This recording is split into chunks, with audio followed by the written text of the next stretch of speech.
Hi! So I'm finally going to be cutting into this.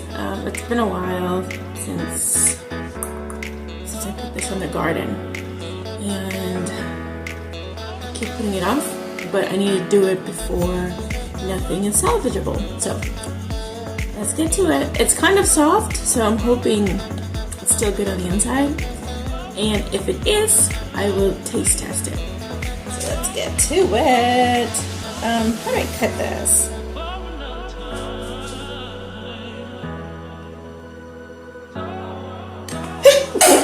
Excuse me.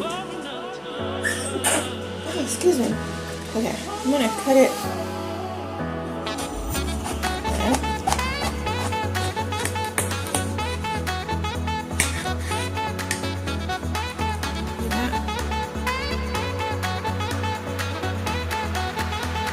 The inside is orangey, and see some seeds right here. So got my bowl. I'm gonna just put the seeds in here. Wow. So I'm not sure. I know I'd have to dry it out, like spread this out so that it would dry, so we can save the seeds. But it's like, do we really need to save all these seeds?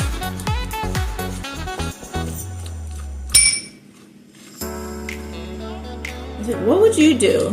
Would you save all these seeds?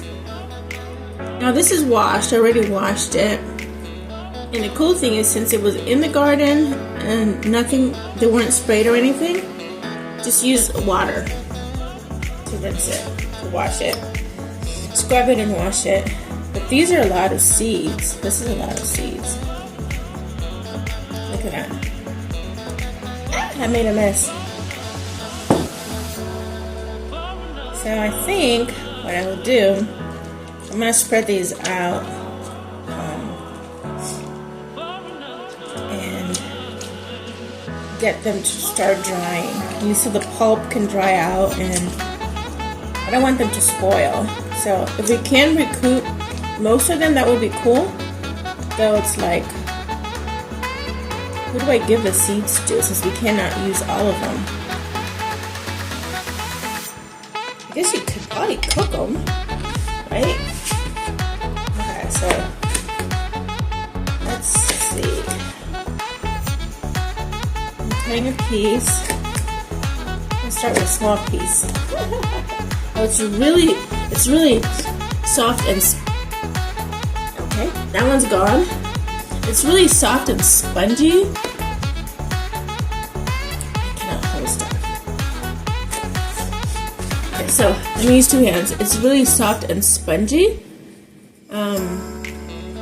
It doesn't feel, maybe because it's too ripe, you can't even tell that you wouldn't be able to tell it's a cucumber. It's almost like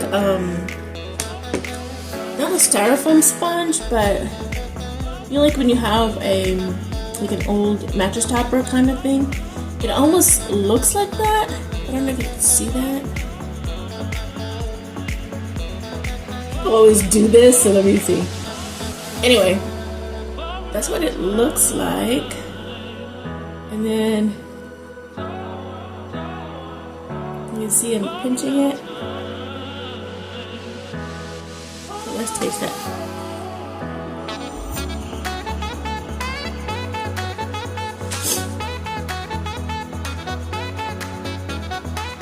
Actually, it's not bad.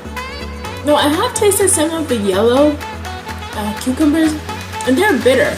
This one, at least the part that I'm tasting, this is not bitter. It's not bitter at all.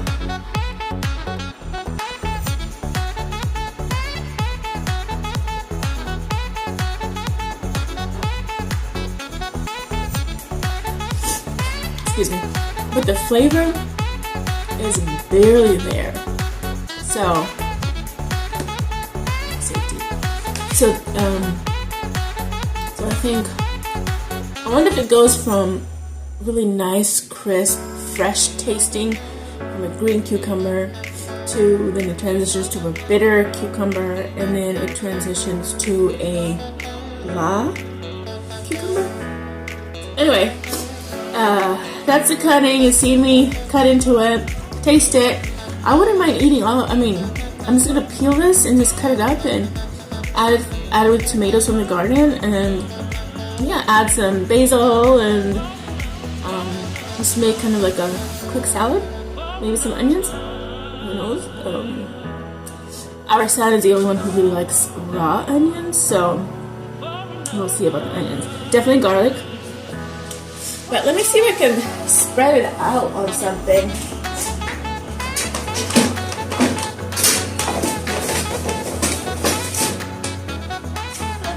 I just made a big old mess over there. But, so I'm going to use this pan. I'm not going to put it in the oven, but I'm going to use this. So I'm going to spread it out. And I'll use a paper towel, because if I'll use paper towel, that way the moisture from it evaporates and it doesn't evaporates faster. I'm going with that premise. Instead of putting foil down and then putting paper down, the foil will not absorb it and then help it with evaporation. I'm just winging it right here. Let's get some paper towels.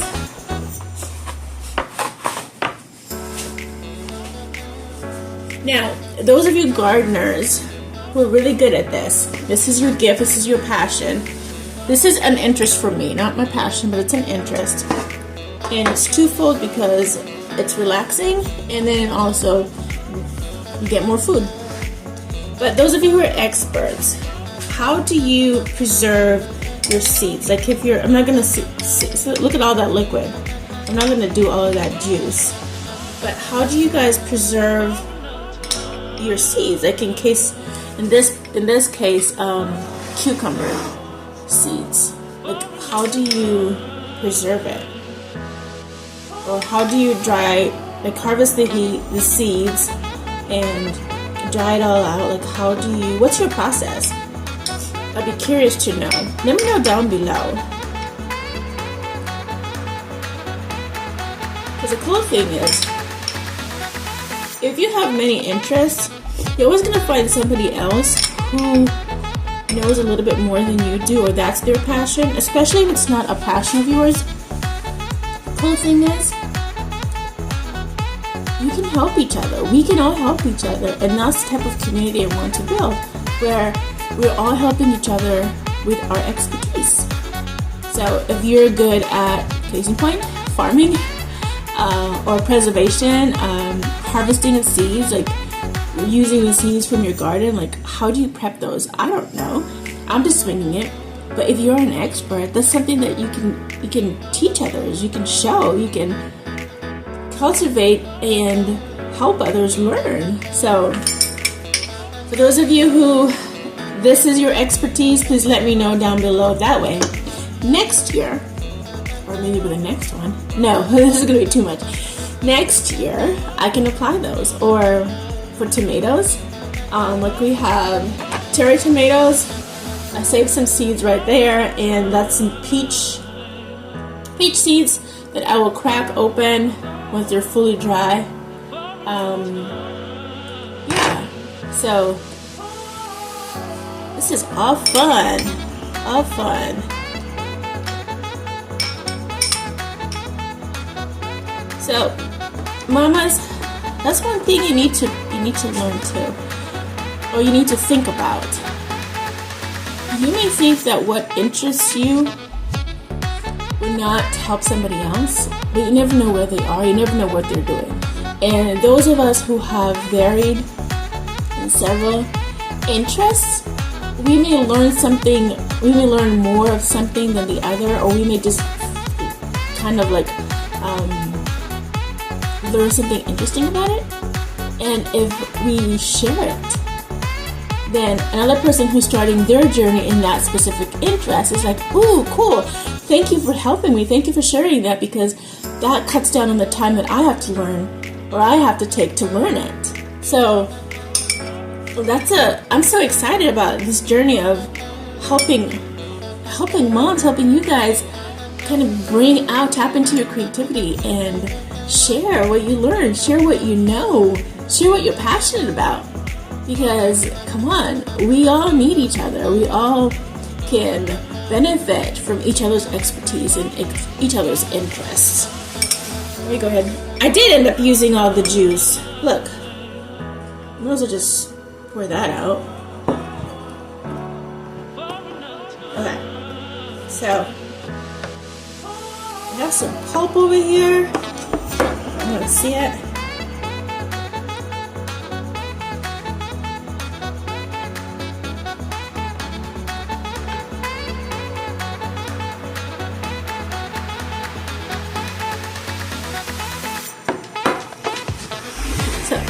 That's a cucumber. Here's cucumber. I cut into it. I ate it. Not bad. Kind of.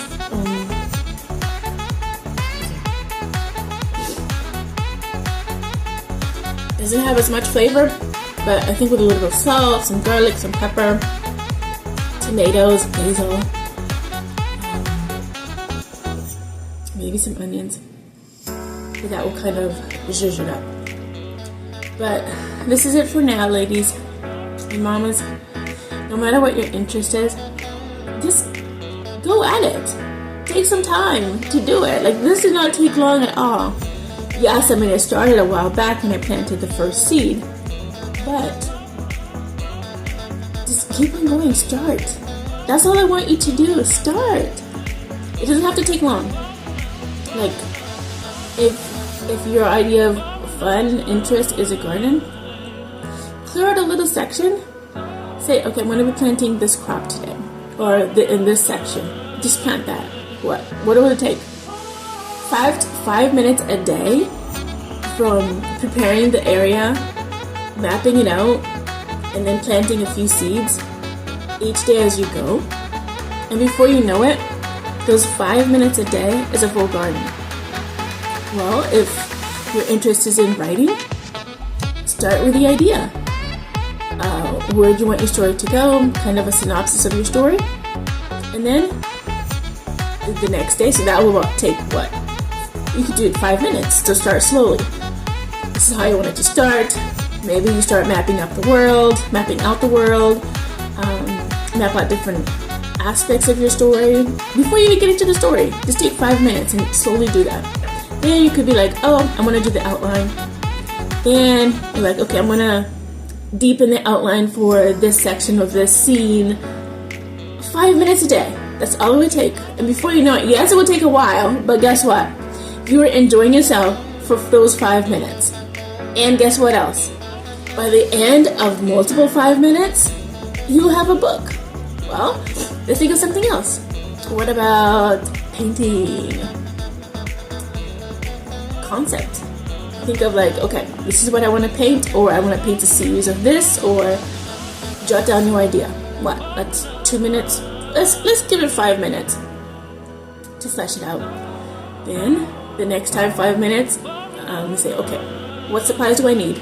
Make a list of the supplies. Now, I can't guarantee that going to the store, the craft store, getting all your supplies, unless you have them at home, will take 5 minutes. Because trust me, when I go to the craft store, I go through each aisle, whether I want something there, whether I know how to do what's in those aisles or not, because I'm curious.